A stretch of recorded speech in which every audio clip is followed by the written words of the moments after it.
The Kingdom of Bhutan is located on the roof of the world, the Himalayan mountain range. But if you didn't know where it was, you'd have a hard time spotting it on a map.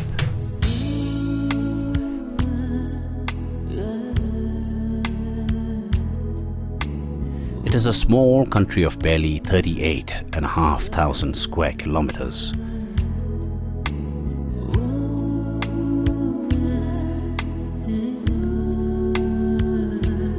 Still, this is a country that remains unique and distinct.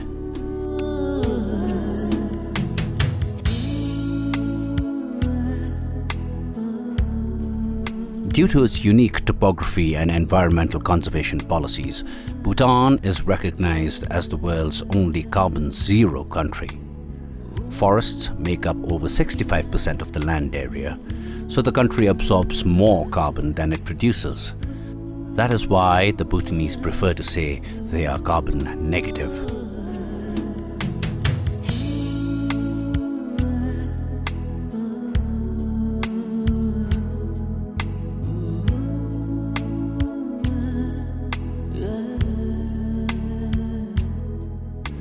These conditions make Bhutan a biodiversity hotspot that is home to a tremendous diversity of flora and fauna.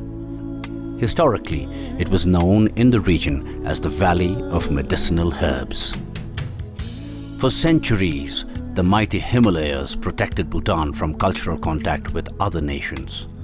As a result, Bhutanese culture has evolved to be unlike any other.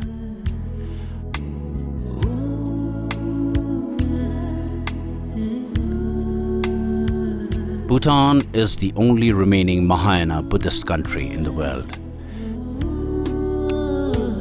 Its small population of 800,000 people call their land Trukyul, or the land of the thunder dragon. The rich culture of Bhutan is embodied in its folk songs and music, its sacred mask dances, its religious festivals, the distinctive architecture of its dzongs or temple fortresses, as well as its unique artisanal and cultural traditions. In an age of globalization, Bhutan retains the charm of an ancient world. Bhutanese people are peace-loving and strongly rooted in the philosophy of gross national happiness, which emphasizes a balance of sustainable and equitable economic growth, cultural preservation, environmental conservation, and good governance. For these and many more reasons, Bhutan is known as the Lost Shangri-La and is considered to be one of the happiest countries in the world. Currently, Bhutan has grabbed international acclaim and attention for its successful response to the novel coronavirus pandemic. This success has been attributed chiefly to the timely and coordinated intervention of its leaders.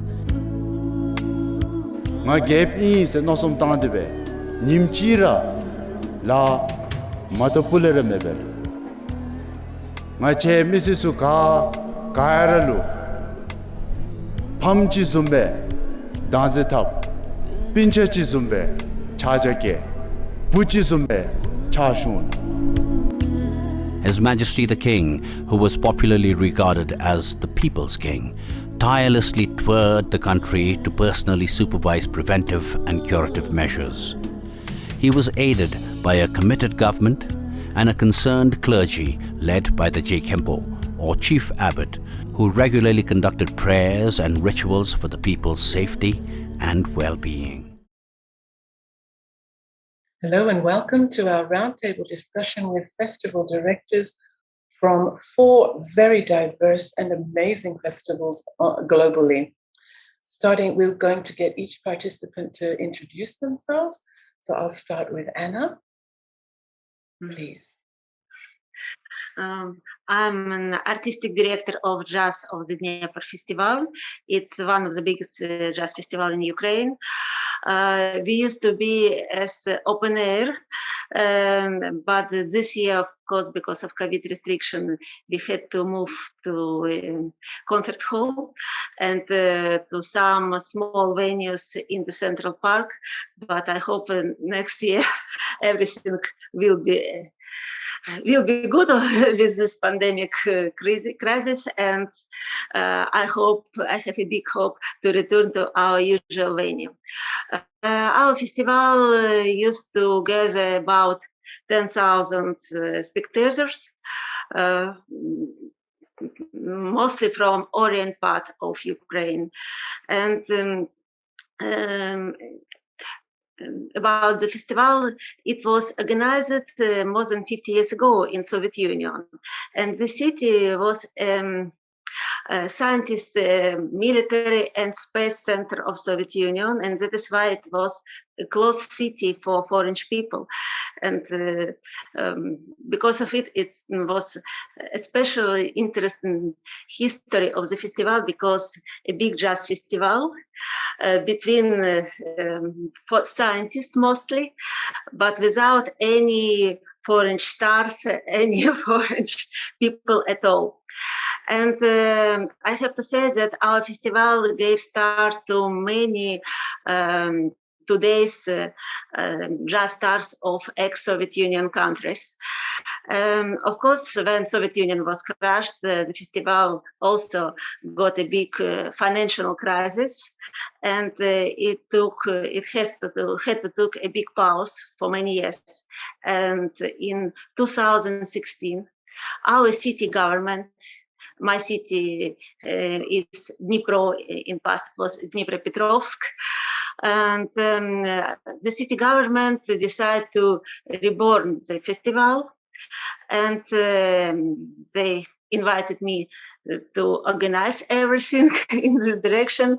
We completely changed the format. We make it international, big open air, and so I can say that Jazz on the Dnieper began a new story in 2016. So maybe that's all for now. Thank you, Anna. Excellent. Thank you so much. Piotr, could you give us a little introduction to your festival and to you? Okay. My name is Piotr Pucyło. I'm artistic and programming director of Globaltica World Cultures Festival, which takes place every year since I even don't remember. 16 years ago we started this festival. It takes place in Gdynia. It's north of Poland at the Baltic Sea, near the Gdansk medieval city. It's a region called Three City, in fact, because there are three cities very close to each other. Gdynia, which is very modern and not so big city. Sopot, which is kind of spa resort.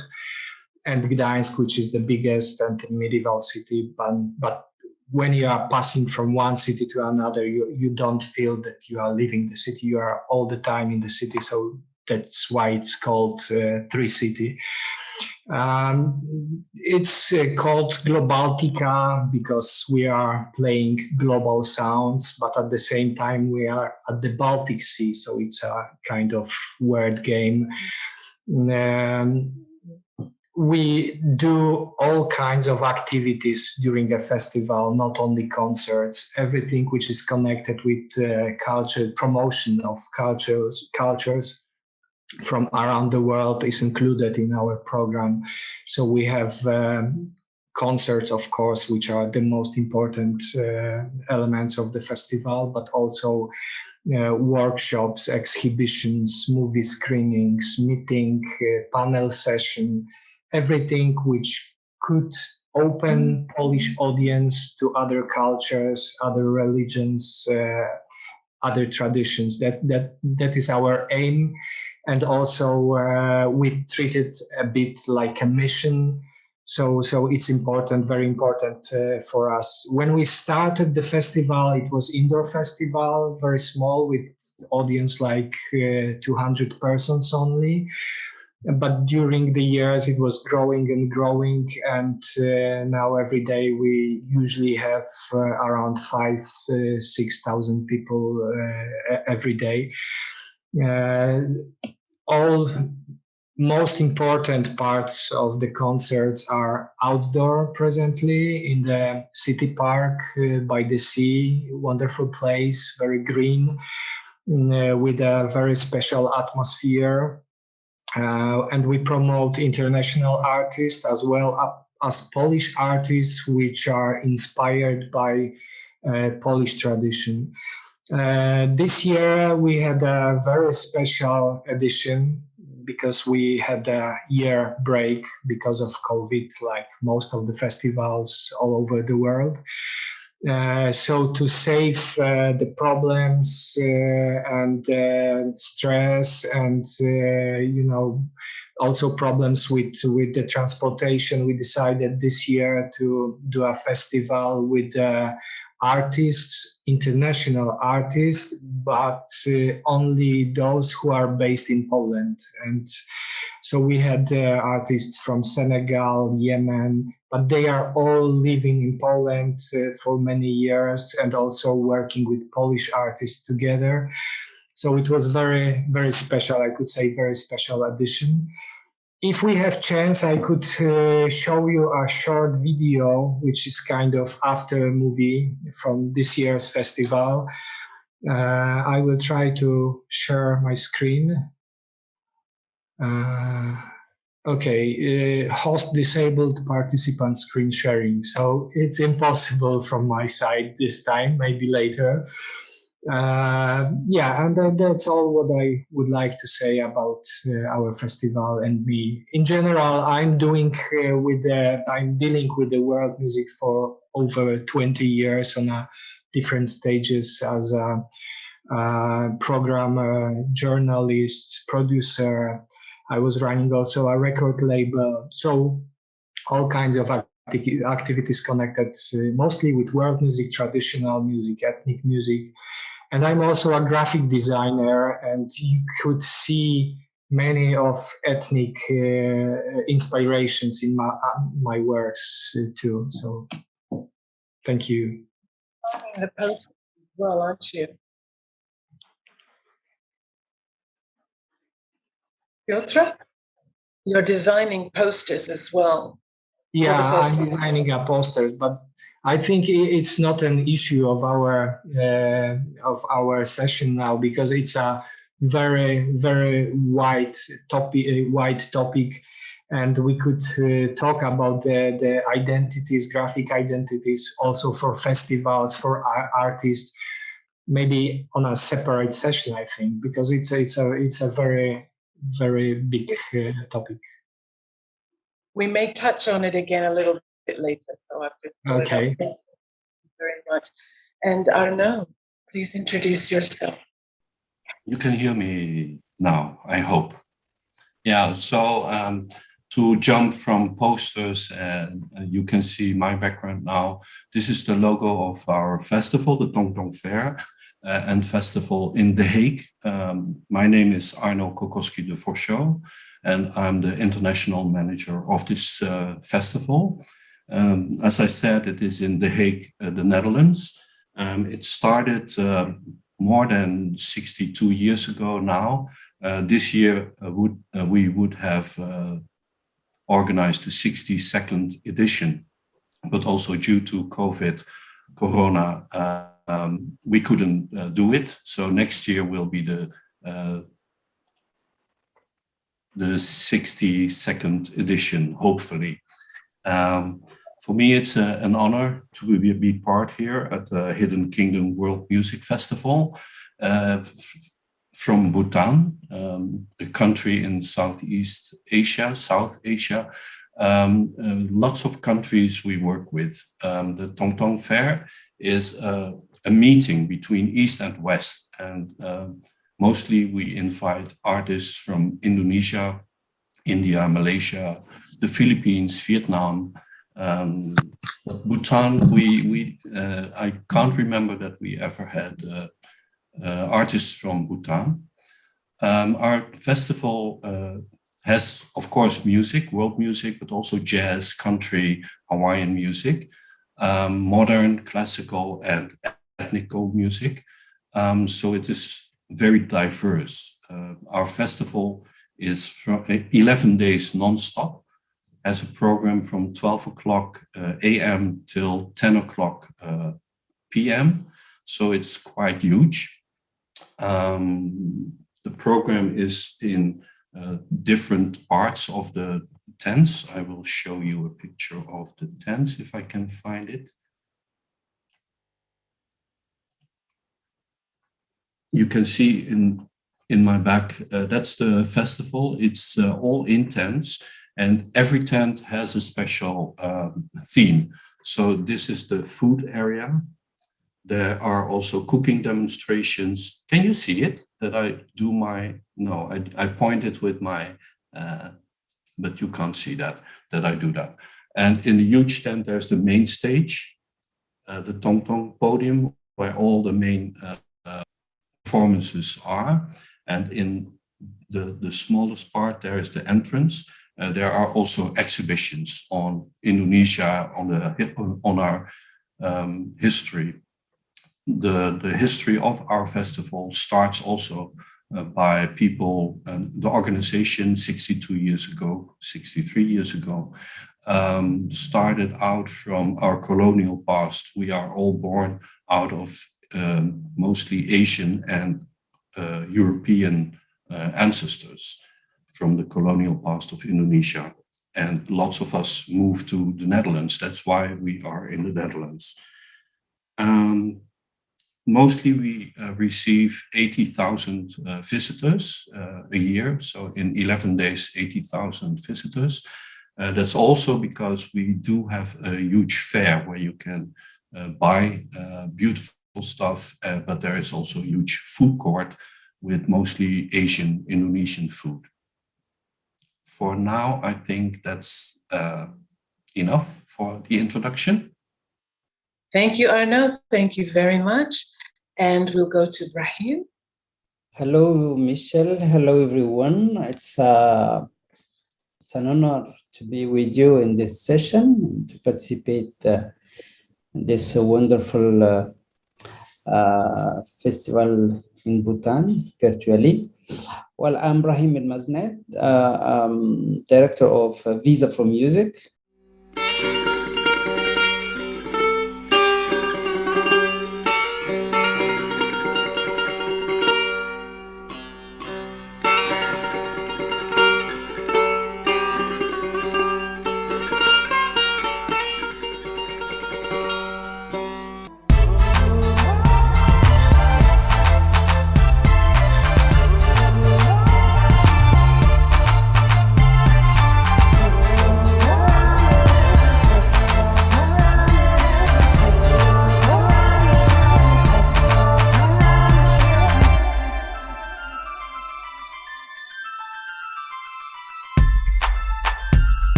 I will present two events because I organize a summer festival, Timitar Festival in Agadir in the south of Morocco, and a music festival conference here in Rabat every year in November, the third week of November.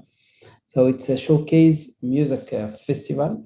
Every year we receive a selection of artists and delegates from all over the world, especially from Africa. It's one of the biggest showcase events here in Africa. We start this event in 2014, and we receive every year around 1,000 proposition. We have a jury every year who select around 40 to 50 bands to perform from Africa and from Middle East, but also from all over the world. So we receive also around 1,200 delegates from all over the world, which is probably one of the, or probably the biggest conference here in Africa. We also organize a lot of workshops, conferences, debates, speed datings, etc. The other event is Timita, which is summer festival in three big places in Agadir, in the south of Morocco, dedicated to Moroccan music, especially Berber music from the south, but also world music from all over the world, urban music, also some pop music. So it's probably the biggest event in the south of Morocco. We receive around 500,000 audience every year. One of the probably big events in our continent in Africa. So those two events are probably now two main big projects here in Morocco. Of course, because of the COVID, Timita didn't happen last year, even this year in July. We cross fingers for next year.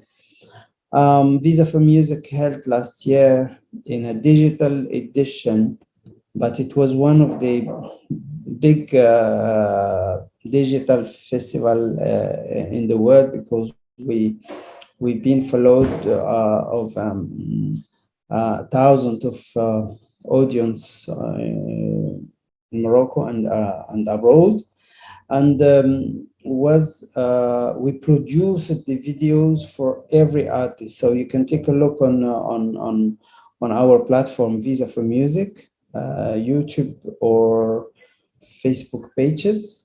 So it was amazing. For the next edition in November, we cross finger to organize it live and digital, both.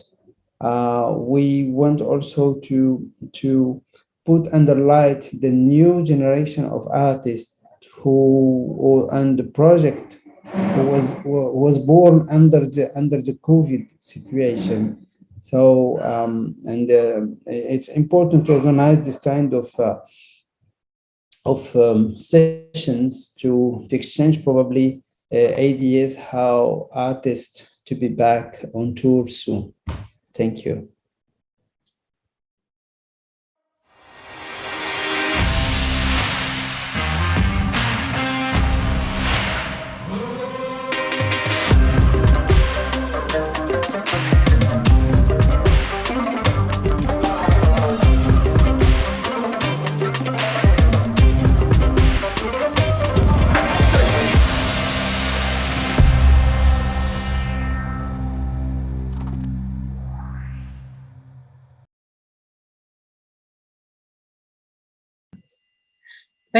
Thank you, Brahim. So thank you, Brahim, Arnaud, Piotr, and Anna. Thank you all for joining us in this panel discussion. It's part of the inaugural annual Hidden Kingdom World Music Festival in Bhutan, as was previously mentioned, and it will be featured in this program, which is running right now. We at Music Connect Asia have partnered with them and are providing curatorial and programming assistance. We'd like to specifically look at the presence of Asian artists and the performances in your festival. How predominant are they, if at all, and why not? And can I go back to Anna, please?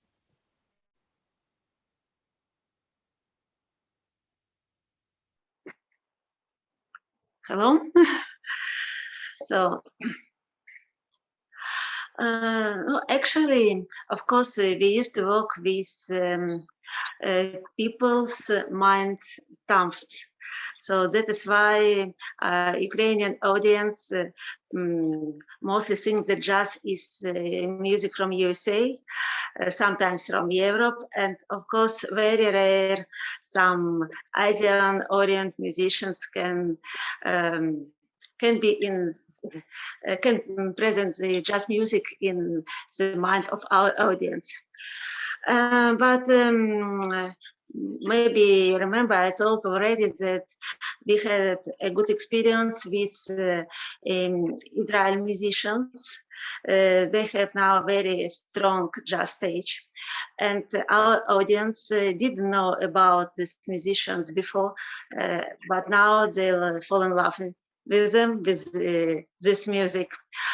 And of course, also we consider some musicians from Japan. It could be very interesting, I suppose. About other countries, it would be more difficult question, because I suppose that first of all, to organize some gigs from musicians, for instance, from India or maybe from Jordan, I suppose we have to find some connections with embassies of these countries. So country should support their musicians, their culture to represent in other countries, because just to, it's too difficult to involve Ukrainian audience to unknown direction of jazz music. So. Thank you. Very interesting. We're going to come back to some of the challenges that could be faced when you're trying to book Asian bands. So thank you very much for that. Can I go now to Piotr?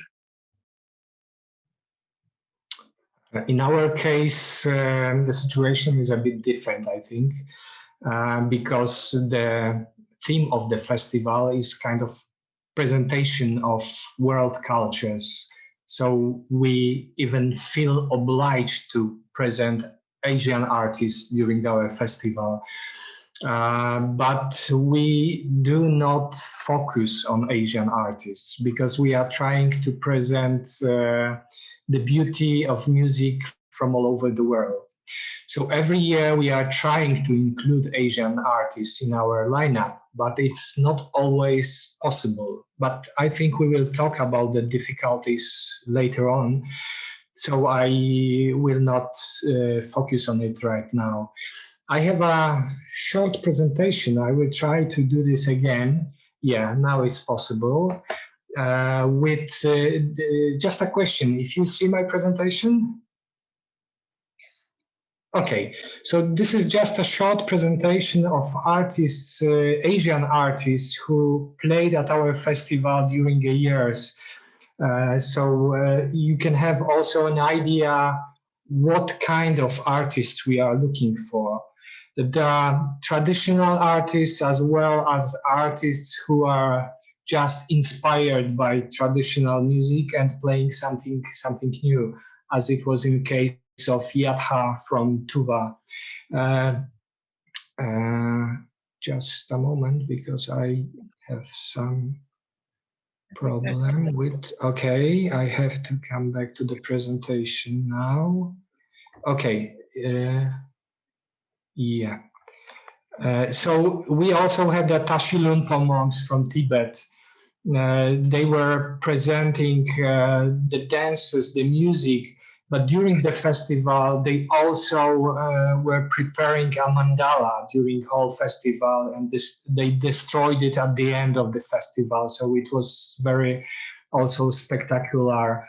Seda, kind of mixture of Mongolian music and Iranian music. Dog Gypsies from Rajasthan, from India. Alayev family from Tajikistan, Chvene Burebi from Georgia with their polyphonic voices, Abdul Rahman Surizahi Nafis Irfan from Balochistan and Pakistan,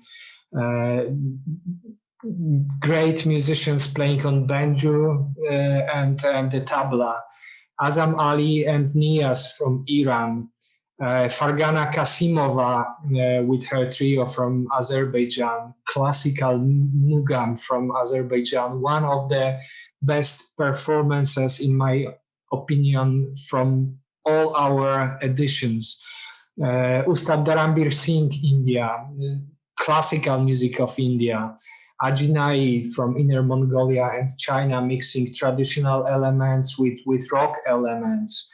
And Gawanklo Dup from Tibet, Refugees for Refugees. That was a special project made by refugees living in Europe, but refugees from Iraq, Syria, Afghanistan, Pakistan, and Tibet. They prepared a special project to support refugees all over the world. So it was also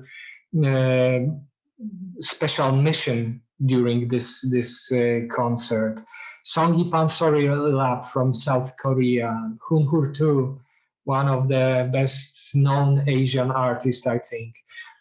Oxus Ensemble from Uzbekistan, or Kim Sora from South Korea. So as you can see, we during the years we already presented many artists from Asia, but this is just a part of our program always, because we are also trying to invite artists from Africa, Latin America, Europe, in general from all over the world. So we are very much interested to present Asian artists. But as I mentioned before, we had some problems with it, so we will come back to it later on. Thank you very much, Piotr. That's a very diverse lineup and a lot of musicians which I actually know of, but which are not huge or mainstream at all, almost obscure. So fantastic. Thank you very much. Can we move to Arno, please? Yeah, as I told before, we have lots of Asian artists coming to our festival, the Tong Tong Fair. Talking about jazz, we did invite several jazz artists from Indonesia, for instance, like Balawan. I try to find a picture of him. Let me see. Balawan. This is Balawan. I will move out. He is very famous because he plays a double neck guitar, and he plays a really nice guitar, mainly in combination with gamelan players from Bali. One of the most famous jazz artists from Indonesia, Indra Lesmana. I don't have a picture at this moment from him, but he was also invited to our stage. We do have, as I mentioned before as well, also dance from, here you see dance from Sumatra. And this is a group from Malaysia, Nading Rhapsody, who I, well, not discovered, of course, but at the Rainforest Festival in Borneo. So I invited them to the Netherlands. It was their first performance abroad. Very nice group, Nading Rhapsody. Well, we do have in our own place, because in Belgium and in the Netherlands, there are also performers who play gamelan music. And well, this is coincidence. That's me, myself, the dancer. I'm a Balinese dancer, specialized in Balinese dance. We do have also Pencak Silat, which is an art form of the martial arts. And this was from Java. Asians or mixed Asians living in the Netherlands. This is a very nice jazz singer as well, Brenda Frans, with Nipi Noya on percussion. And there is also a guitarist, Erwin van Lichten. They are all from Asian descendants living in the Netherlands. Well, and as you see, we have a big, huge audience who likes all the performances. But Asia, yes, they are always welcome on our stages. Very good. Thank you very much. And Brahim. Hello again. Every year we receive the artists from all over the world and from Asia at the two festivals. Of course, our festival, our summer festival, Timitar Festival, we receive artists who are in tour in Southern Europe because of the distance. It's sometimes a lot of investment to come just for one gig. So artists who are on tour in Europe take contact with us or their manager to tell us that they are around at the same period. So it's more easy for us to invite them, but it's very important for us to know that they are on tour. That's why we are working on a network with the Forum of Worldwide Music Festival and other events. That's why we organize Visa for Music to know each other and to talk about who are the artists who are on tour at our period. Of course, for Visa for Music, it's a platform. It's a conference. So some institution promote their artists, like Korean institution. They push their artists to be known and to be presented abroad. So we received many artists from Korea, of course, from China, from India, at Timitar Festival, and also at Visa for Music. We receive also Asian artists who live in Europe, in diaspora, because should not forget there's a very important diaspora who live in England, in Europe, and some of them, they are great artists, and so it's important also to receive them. But or professional music in Asia, that it's very important for us who live in Africa to know first, because it's very important to promote their art in our regions, to know when they are on tour, to come to Visa Music. It's a free big event where they can meet a lot of promoters from Africa, from Western, Eastern, South, North Africa.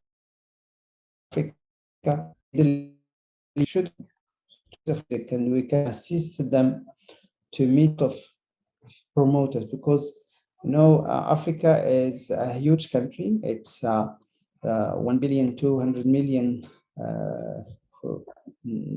person. It's a lot.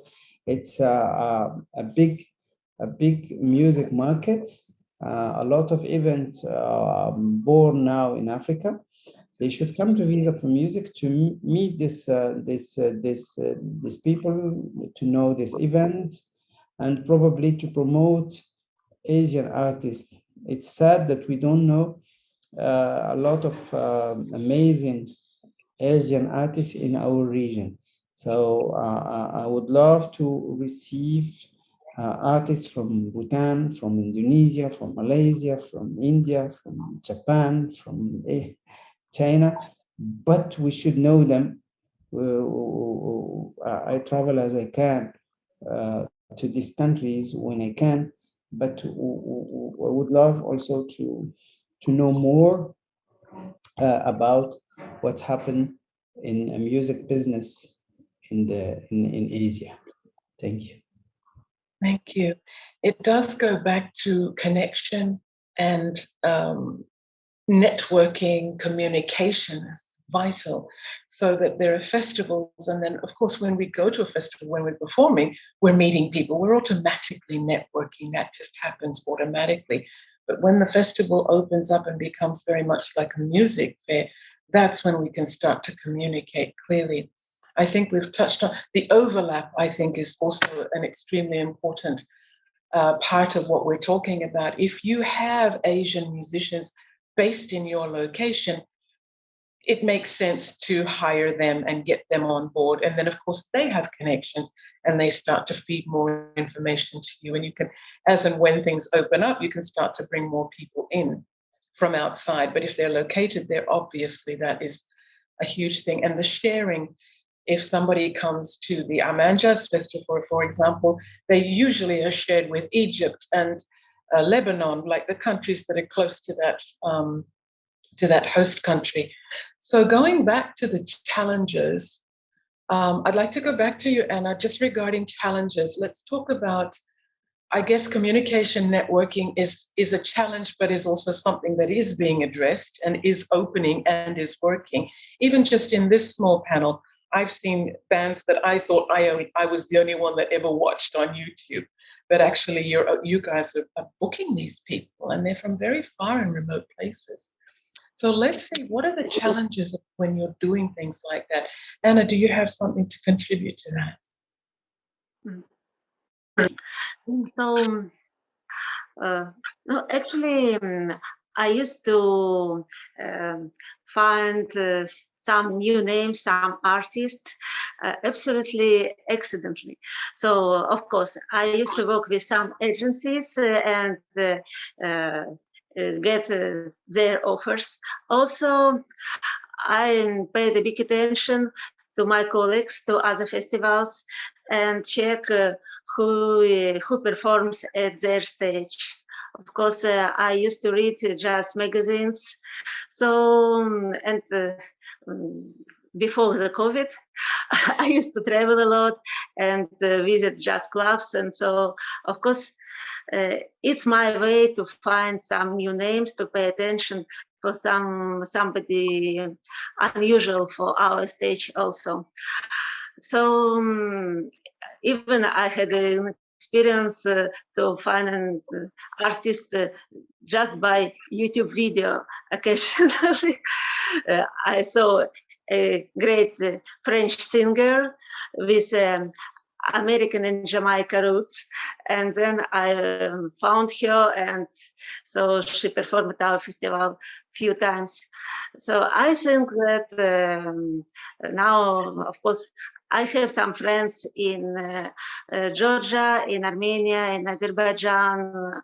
I used to be in connection with Lama, and of course I check all the lineups of their festivals and try to imagine how this or another artist can perform at our stage for Ukrainian people. But of course, the main problem always, not only with Asian artists, it's a budget of festival, it's funding, it's some opinion of founders of the festivals. So very, very many difficult points in these questions. But of course, that's why we have to work with right promo, with good promo, with some materials. So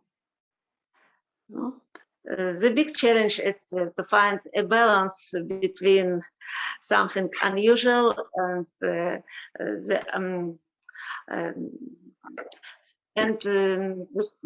ability to people to accept something new. Excellent, thank you. And can we go to you? What? So can we have everyone just commenting on this, if you don't mind? Let's all just talk about this. Let's talk amongst yourselves. You can unmute yourselves. Okay. So please unmute yourselves and let's just discuss this as a group. Yeah, for me, can I say something about it? I don't hear you, Michelle, now. I'm here. Okay. What Anna says, of course, is very important, and she said it before as well. Working together with the several embassies, that they also could help out.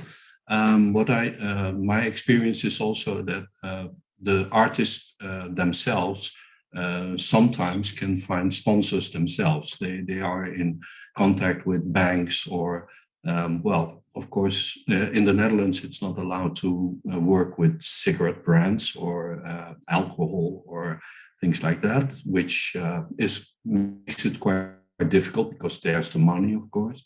But lots of artists found sponsors themselves, or private sponsoring, or through banks, for instance. Okay, so sponsorship is a big one. You need sponsorship, and in your case, not from alcohol or cigarette manufacturers. Not allowed.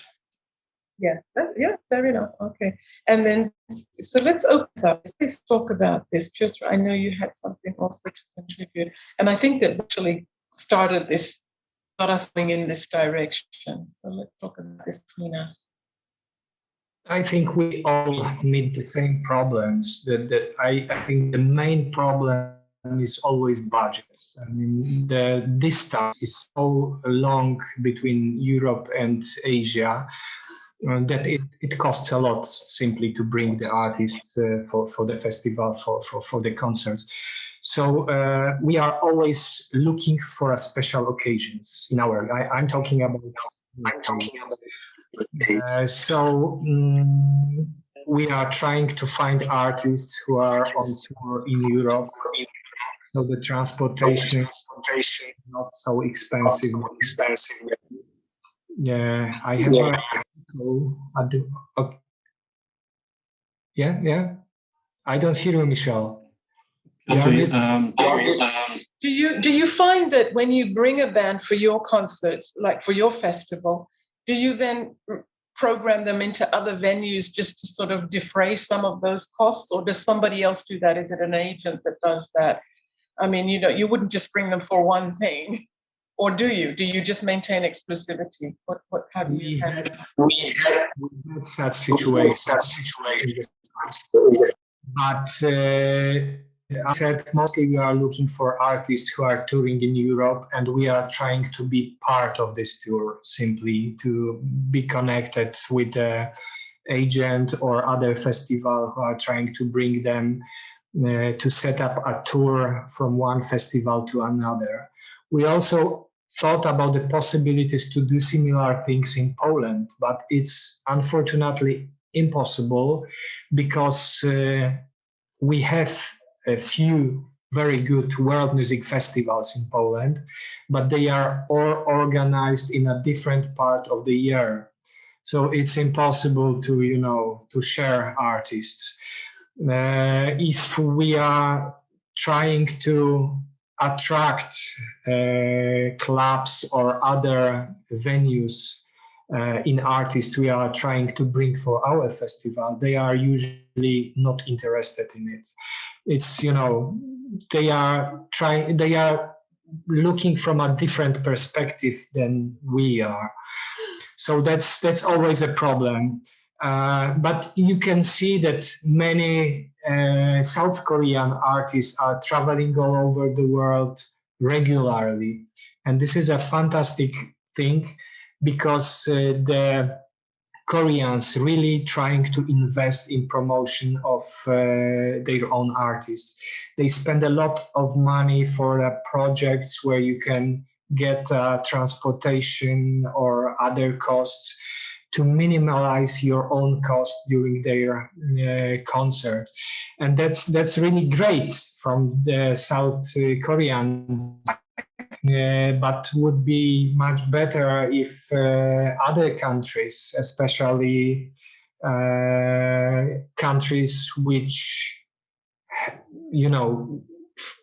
should have money for the promotion of their own artists also would like to invest in the promotion of their art.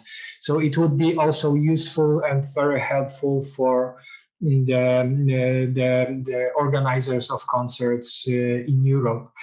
There are also some other sources to find money for the transportation. In case of Fargana Kasimova from Azerbaijan, we worked very closely with Aga Khan Foundation, which is also very special institution promoting, in this case, artists from Islamic world.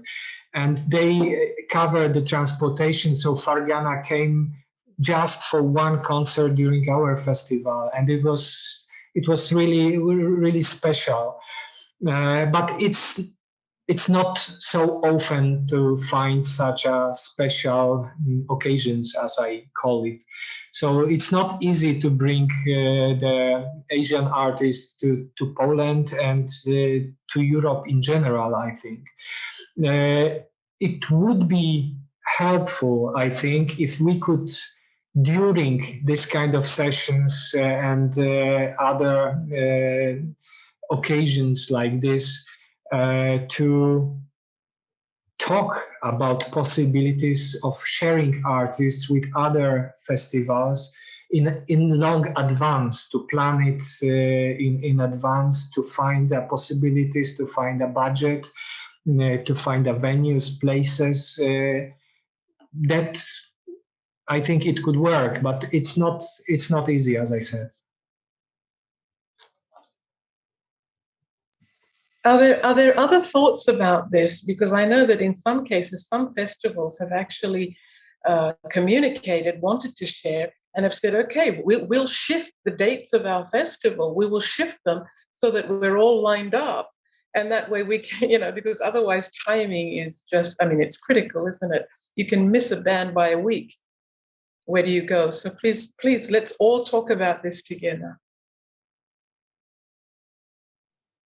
Unmute, yeah, Ibrahim. Yeah.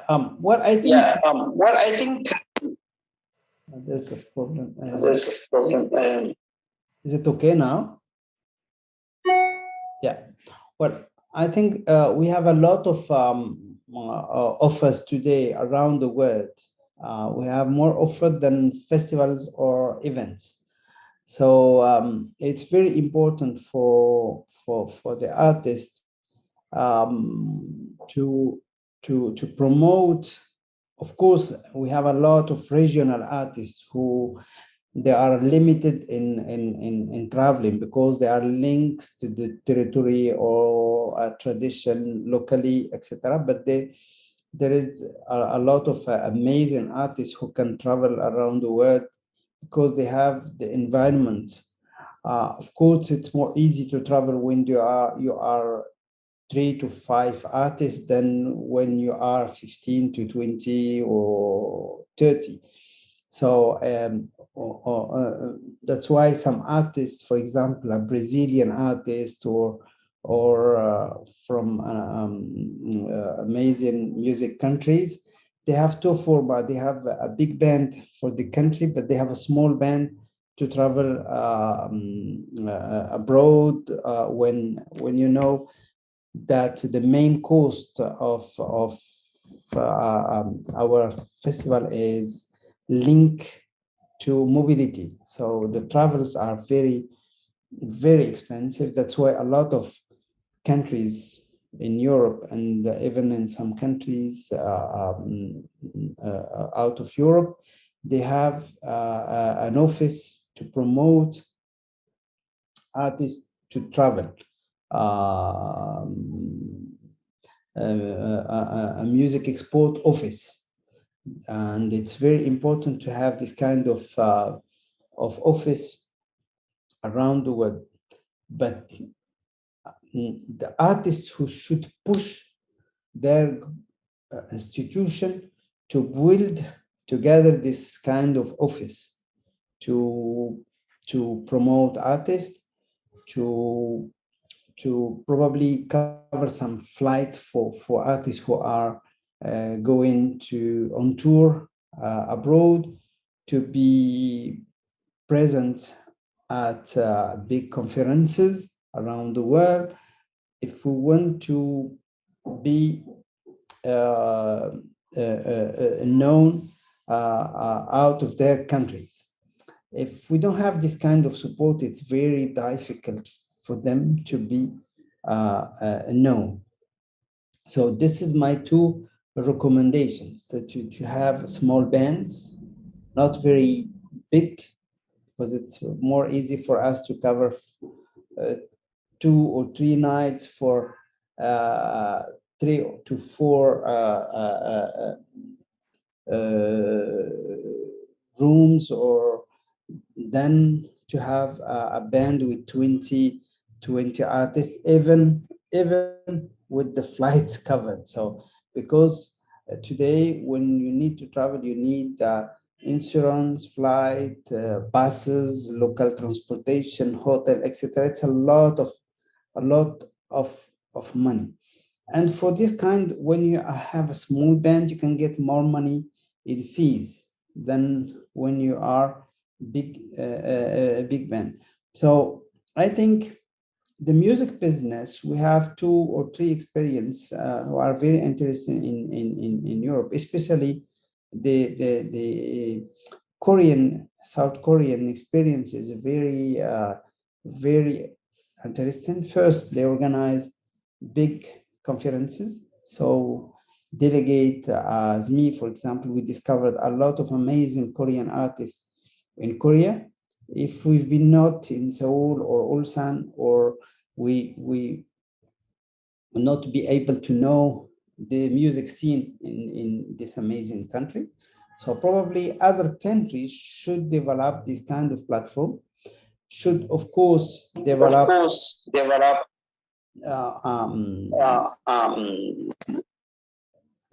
an office to cover the transportation for the artists and to promote them, and of course to push artists to communicate and to promote their project abroad.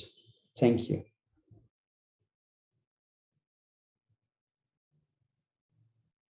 Thank you. Thank you very much. We've got less than 10 minutes, everybody. Personally, I'm a huge fan of collaboration.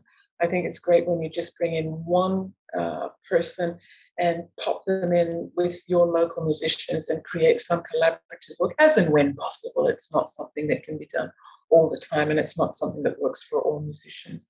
But I think that's also another great way of just expanding everything. I'd like to sort of wrap up, because I think we could go on. I personally could go on listening to you for the next 2 hours, but I know that you don't have that amount of time. So can we wrap this up, just focusing again on Asian artists, challenges, just the things that we've talked about, or just commenting on what has been said by each of you? And please, all together, thank you. Thank you very much.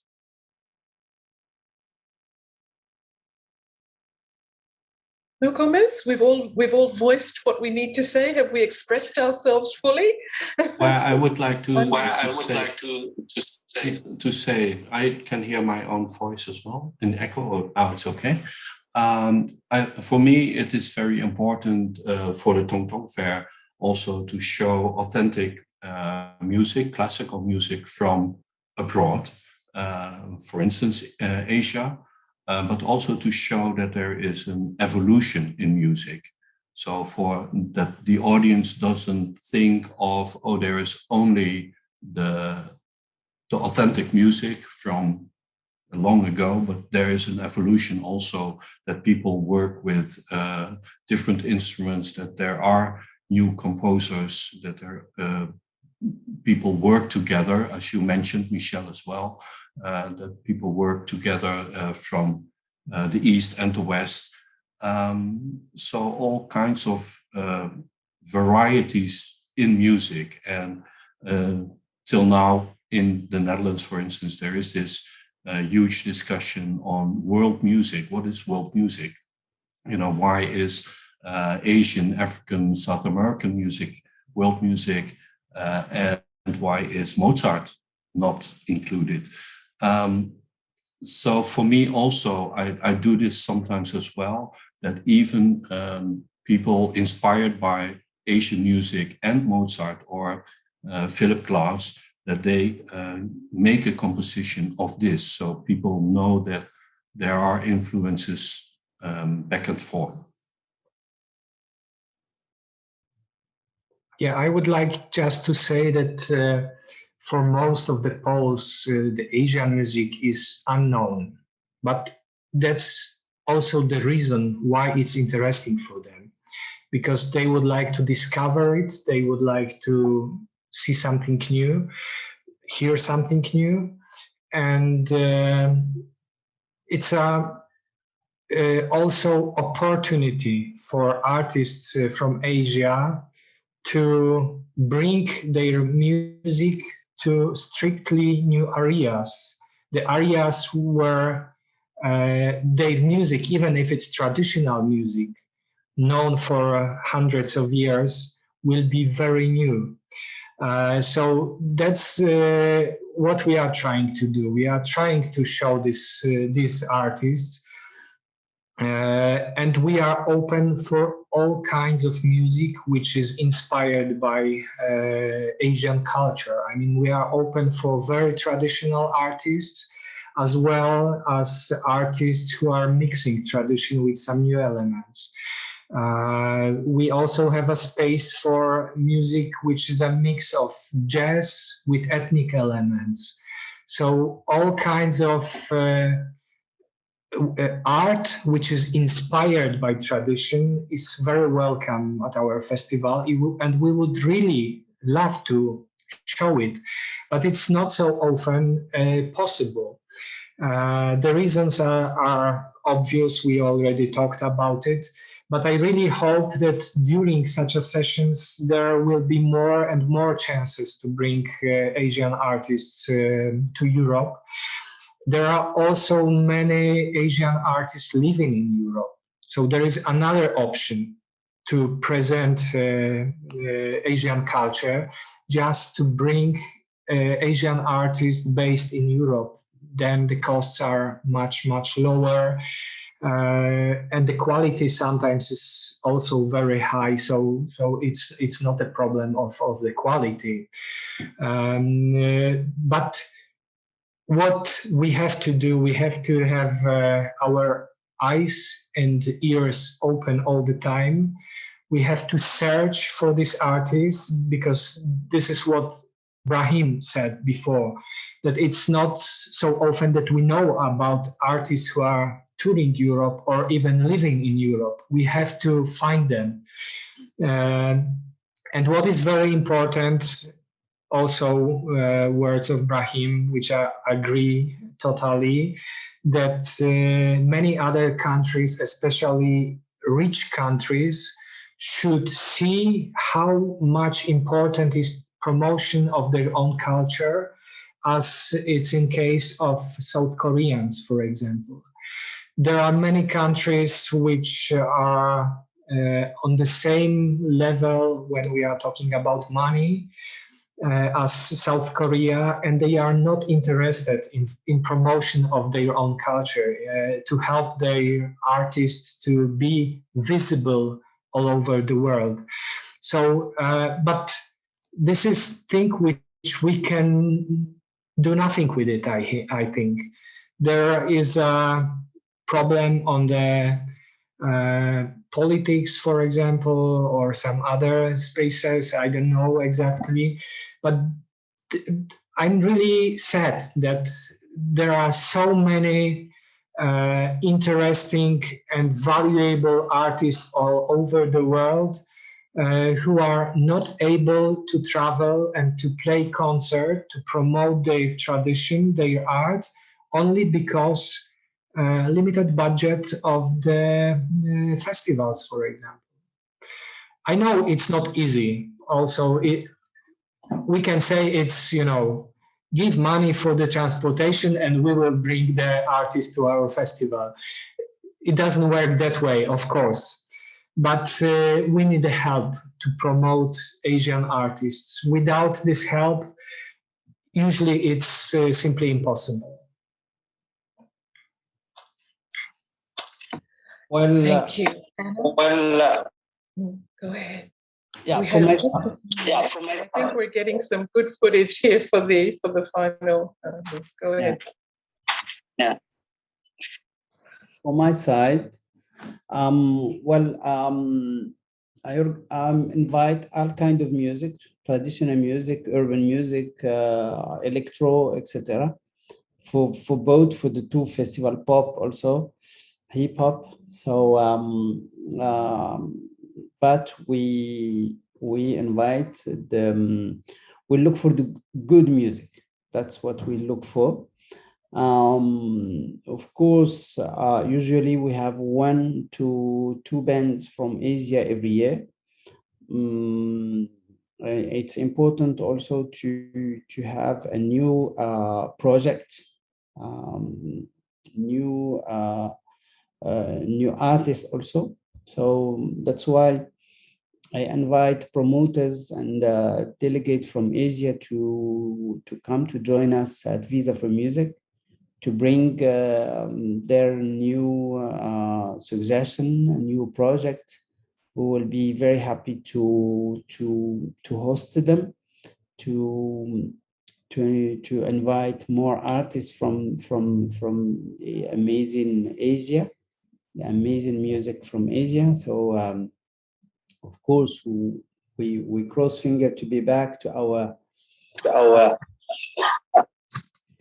events soon, and to travel to invite artists from Asia and from all over the world.